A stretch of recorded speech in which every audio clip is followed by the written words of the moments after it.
Friends देखिए, आज हम जानने वाले हैं कि जो डाउट रहता है कि अगर केंद्र सरकार का किसी प्रकार का रिजर्वेशन रिलेटेड सर्टिफिकेट हमको बनाना है, जैसे ओबीसी का, अदर बैकवर्ड क्लासेज का, एससी का, एसटी का, ईडब्ल्यूएस का, तो क्या प्रक्रिया होगा। और बहुत सारे डाउट होते हैं कि मतलब कोई प्रोफार्मा दिया होता है तो उससे वो मैच करेगा कि नहीं। जैसे अभी हम केंद्र सरकार के लिए बिहार के अगर आप हैं तो कैसे बना सकते हैं, तो उसके लिए सबसे पहले आपको क्रोम खोल लेना है। कोई भी ब्राउजर खोलिए जिससे आप सर्च कर सकते हैं बिहार RTPS। ठीक है, RTPS में आपको जाना है और जाने के बाद आपको यहाँ पे सामान्य प्रशासन विभाग मिलेगा। इसके अंदर आपको सबसे पहले, अगर आपके पास जाति, निवास और आय, जिसको आवासीय बोलते हैं निवास को, अगर ये आपके पास बना हुआ है तो फिर कोई दिक्कत नहीं है। आप डायरेक्ट ही केंद्र सरकार के प्रयोजनार्थ में, आप जैसे कि सेंट्रल जॉब्स के लिए आपको जो क्रीमी लेयर बनवाने हैं उसके लिए आप जा सकते हैं।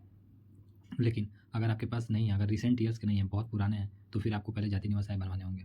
ठीक है, अगर वो बने हुए हैं आपके पास, देन आपको क्या करना है, ये सबसे पहले creamy layer, non creamy layer का जो प्रमाण पत्र है आपको अंचल स्तर से, यानी अपने ब्लॉक के लेवल से आपको बनवाना होगा और उसके बेसिस पे आप अनुमंडल स्तर पे अप्लाई कर सकते हैं।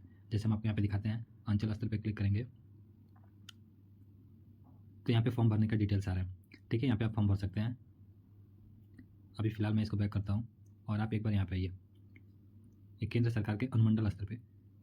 अब ये डिफर करता है, जैसे कि अंचल स्तर पे बिहार में भी नियम चेंज हो गया है कि RO जो राजस्व अधिकारी है, रेवेन्यू ऑफिसर, जो कि तहसीलदार से बिलो रैंक के होते हैं। पहले CO करते थे, सर्किल ऑफिसर जो कि तहसीलदार के लेवल के होते थे। तो अब यहाँ पे बिहार में नहीं हो रहा है, तो इसलिए आप केंद्र सरकार में जो गैजेटेड ऑफिसर है उसमें आपको अनुमंडल स्तर का बनवाना होगा। तो जैसे ही आप अनुमंडल स्तर के लिए अप्लाई करने जाएंगे तो यहाँ पे आपको मांगेगा कि RO लेवल पे जो सर्टिफिकेट उसी हुआ है उसका नंबर दीजिए। तो अगर ये आप RO लेवल पे नहीं सुखाते हैं तो आप SDO लेवल का नहीं बनवा सकते। तहसीलदार और उससे ऊपर लेवल के ऑफिसर से आपको बनवाने होते हैं, इसलिए आपको सबसे पहले उसको अप्लाई करना होगा। RO लेवल को अप्लाई करने के लिए हम बता देते हैं क्या क्या चाहिए। RO लेवल पर अगर आप जाते हैं तो सबसे पहले देखिए, आपका format should be in English. ठीक है, आप अपना डिटेल्स डालिए, नेम डालिए, जन्म तिथि, आधार कार्ड नहीं डालिएगा, district, sub division, block, village, ward number, post office, pin code, circle holdings डालने की जरूरत नहीं है, village, police station same as above कर दीजिएगा, डिफरेंट है तो अलग दीजिएगा। रिलीजन, कैटेगरी अब यहाँ पे सेलेक्ट कीजिएगा, जो भी आप जिस भी कैटेगरी के अंदर कर जाते हैं। फिर यहाँ से कास्ट सेलेक्ट करना होगा, फिर सब कास्ट अगर आपका आता है तो दीजिए, नहीं आएगा तो यहाँ पे ऑप्शन ही नहीं आएगा। अगर यहाँ पे आप कोई कास्ट सेलेक्ट करते हैं और उसके अंतर्गत कोई सब कास्ट नहीं आता है तो ठीक है, अगर आता है सब कास्ट तो आपको सब कास्ट सेलेक्ट करना कंपलसरी है। फिर आप अपना यहाँ पे ऑक्यूपेशन दीजिए। ठीक है, उसके बाद से अगर आपके पास केंद्र की सूची में, ये ऑटोमेटिक ले लेगा, जब आप ये सब कास्ट सेलेक्ट करेंगे तो आपका ले लेगा। फादर्स का नेम डालिए, फादर्स का कास्ट सेम ही होगा। मदर्स का नेम डालिए, फिर यहाँ पे अपना ईमेल ID डालिए, फोटो सेलेक्ट कीजिए और यहाँ पे आप अपना मोबाइल नंबर डालिए।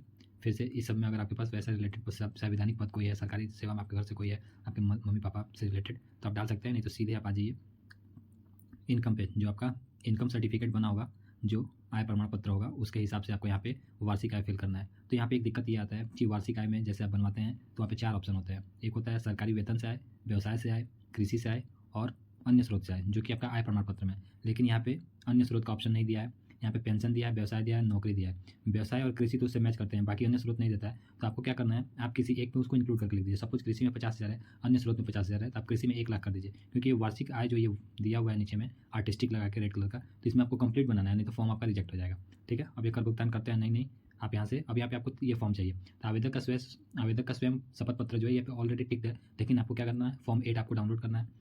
ठीक है, और उस पर अपना डिटेल्स भरना है और वहाँ पे भी एक ऑप्शन आते हैं कि सरकारी वेतन से आपको कितने आए जाते हैं और अन्य स्रोतों, बिजनेस, व्यवसाय से मिला के कितने आ जाते हैं। तो वहाँ पे आपको टोटल लिखना होगा। ये नहीं सोचना है कि सिर्फ कृषि का लिखे, सिर्फ वो लिखे, आपको टोटल इनकम वो शपथ पत्र में भी दिखाना है, जितना आपका आय प्रमाण पत्र में जितना वैल्यू दिखा रहा है।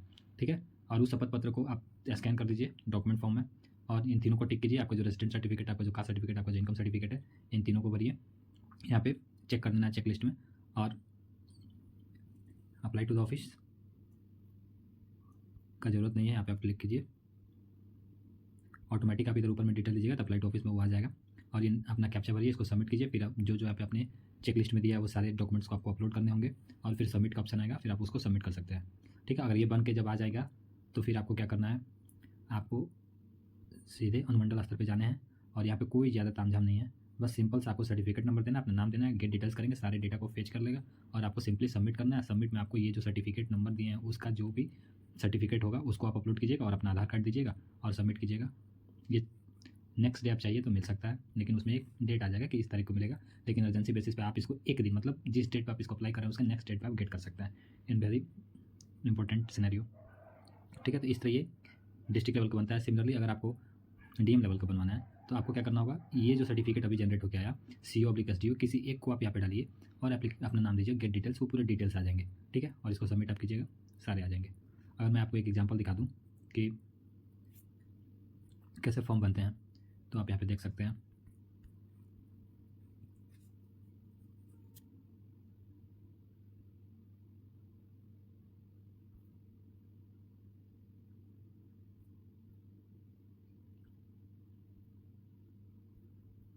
देखिए,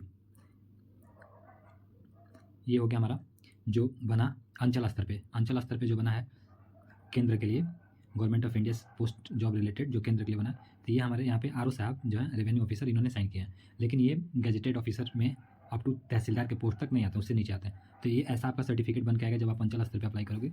देन आपको अप्लाई करना है किसके लिए, आपको अप्लाई करना होगा SDO लेवल के लिए। अगर आप अप्लाई करोगे तो ऐसा आपका एक्नॉलेजमेंट आ जाएगा जिसमें आपका डिटेल्स फिल होगा। ठीक है, और ऐसा नंबर जनरेट होकर आएगा। देन आपको ये सर्टिफिकेट जब आएगा तो फाइनली आपको कुछ ऐसा सर्टिफिकेट दिखेगा। ठीक है, जिस पे सर्टिफिकेट नंबर रिसेंट वाले मैसेज के होंगे और उसके बाद से जो सर्टिफिकेट नंबर आपको RO लेवल से मिला है उसको मेंशन किया गया होगा। ठीक है, और यहाँ पे रेवेन्यू ऑफिसर्स का साइन जो हुआ है, और नीचे में आपका sub divisional officer, authorise officer जो कि तहसीलदार के रैंक है और उससे ऊपर है। ठीक है, ये चीज़ ऐसा बन के आएगा, और इसको आप अप्लाई कर सकते हो कोई भी सेंट्रल गवर्नमेंट रिलेटेड जॉब्स के लिए। ये पूरी वैलिड है, और ये जो फॉर्मेट है लगभग टोटली की टोटली, मतलब जो रिक्वायरमेंट है, जैसे यहाँ पे गवर्नमेंट ऑफ इंडिया लिखा होना चाहिए, यहाँ पे जो भी ऑथराइज्ड ऑफिसर है उसका सिग्नेचर होना चाहिए, उसका सील होना चाहिए, डेट एंड टाइम मेंशन होना चाहिए। तो ये जो कि डिजिटली साइंड है तो इसमें सील नहीं दिखाता है, ये डिजिटली साइंड है और इसमें डेट एंड टाइम मेंशन है, तो ये डिजिटली साइंड है तो इसलिए इसमें सील नहीं है। Thank you guys, hopefully you get what have you type.